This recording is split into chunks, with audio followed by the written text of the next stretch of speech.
الرحمن الرحیم والصلاة والسلام علی رسولہ الکریم وعلی آلہ وصحبہ اجمعین۔ عید کی خوشی ہم کیوں مناتے ہیں؟ پہلے میں یہ تھوڑا سا واضح کر دوں کہ رمضان کا مہینہ اللہ نے پورا ایک ہمارے لیے خوشی کا مہینہ بنایا ہے، جس میں اللہ کی جنت کے دروازے کھول دیے جاتے ہیں، جہنم کے بند کر دیے جاتے ہیں، شیطان قید کر دیے جاتے ہیں، جنت کو روزانہ سجایا جاتا ہے، اللہ کا عرش پہلے آسمان پہ آ جاتا ہے، اللہ کی طرف سے اعلان ہو رہا ہوتا ہے، کوئی بخشش چاہنے والا، کوئی حاجت مانگنے والا، فرض 70 فرضوں کے برابر ہو جاتا ہے اور نفل فرض کے برابر ہو جاتا ہے، اور نفل اور فرض کا فرق اتنا بڑا ہے کہ قیامت تک 2 رکعت نفل پڑھتا رہے تو فرض رکعت کے ایک سجدے کے برابر نہیں۔ اور اس میں جو مر جاتے ہیں اہل ایمان، ان کا حساب نہیں ہوتا، ان کو قبر میں منکر نکیر نہیں آتے، اللہ تعالیٰ ان کو معاف فرما دیتا ہے۔ اس طرح 29 دن رات یہ سلسلہ چلتا ہے، اور آخری رات پھر اللہ تعالیٰ اعلان فرماتے ہیں کہ میرے بندوں نے رات کو قیام کیا، یعنی تراویح کی نماز پڑھی، دن میں روزہ رکھا، تو میں نے اس پر ان سب کی بخشش فرما دی۔ تو اس خوشی میں پھر ہم سب مل کر اللہ کی بارگاہ میں شکرانے کے مل کر 2 نفل ادا کرتے ہیں اور اللہ کا شکر ادا کرتے ہیں کہ یا اللہ تیرا شکر ہے، تو نے ہمارے گناہوں کو معاف فرمایا، جہنم کو ہم پہ حرام کیا، جنت کو ہم پہ واجب کیا۔ اصل تو عید کی خوشی کی یہ وجہ ہے۔ باقی جو اداسیاں ہیں، ڈپریشنیں ہیں، اس کی وجہ آپس کی محبتوں کا کم ہو جانا ہے، اور دنیا کی ایسی دوڑ جس نے اپنے آپ کو بھی بھلا دیا ہے، اور آپس کی نفرتیں ہیں، اور آپس کے بغض حسد ہیں، ان منفی جذبوں نے ہماری خوشیوں کو دھندلا دیا ہے، ورنہ رمضان کا ہر لمحہ خوشی کے لیے ہے، اور عید اس کی پیک ہے، اور پوری زندگی اللہ راضی ہو رہا ہو تو خوشی ہی خوشی ہے۔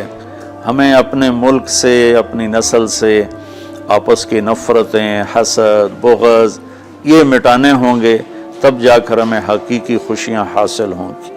آپ عید کے لیے غسل فرماتے تھے اور اپنے کپڑوں میں سے اچھے کپڑے منتخب فرماتے تھے، اور فجر کی نماز کے بعد آپ اشراق نہیں پڑھتے تھے اس دن۔ باقی آپ کی ساری زندگی کا معمول تھا کہ فجر کے بعد آپ اشراق پڑھتے تھے، لیکن اس دن آپ اشراق نہیں پڑھتے تھے۔ غسل فرما کے پھر کچھ کھا کے، کوئی میٹھی چیز، کھجور ہی عام طور پر ہوتی تھی، کھجور کھا کے پھر آپ عیدگاہ کی طرف تشریف لے جاتے تھے، اور پہلے نماز پڑھاتے تھے، پھر خطبہ ہوتا تھا، اور اس کے بعد جس راستے سے آپ جاتے تھے اس راستے کو چھوڑ کر پھر اور راستے سے گھر واپس آتے تھے، پھر وفود سے ملاقات کرتے تھے، سرداروں سے، صحابہ سے ملاقات کرتے تھے، اس میں کچھ کھانوں کا اہتمام بھی ہوتا تھا۔ اس طرح ایک عام روٹین کی عید ہوتی تھی آپ کی، ملاقاتیں کرنا، کھانوں میں جانا، اور اچھے کپڑے پہننا، سب کو خوشی سے ملنا۔ یہ عید الفطر پر آپ کا یہ معمول تھا۔ اسلام جاوید بھائی 2 چیزوں کا مجموعہ ہے، ایک اللہ کا حق ہے جو عبادات کی شکل میں ہے، اور ایک اللہ کے بندوں کا حق ہے جو اخلاقیات اور معاملات اور معاشرت کی شکل میں ہے۔ یہ دونوں کمپلسری پیپر ہیں، دونوں لازمی پیپر ہیں، ان دونوں میں پاس ہونا ضروری ہے۔ میری نماز اچھی ہے لیکن میری دکان پہ جھوٹ ہے، تو نماز اس جھوٹ کی کمی کو پورا نہیں کر سکے گی۔ میری دکان پہ سچ ہے لیکن میں نماز نہیں پڑھتا، تو میرا یہ سچ بولنا میرے نماز کی کمی کو پورا نہیں کر سکتا۔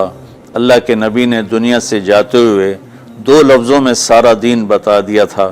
جب آپ کے جانے کا وقت قریب تھا تو آپ 2 لفظ دہرا رہے تھے، الصلاۃ وما ملکت ایمانکم، میری امت میرے بعد ایک نماز نہ چھوڑنا، اور ایک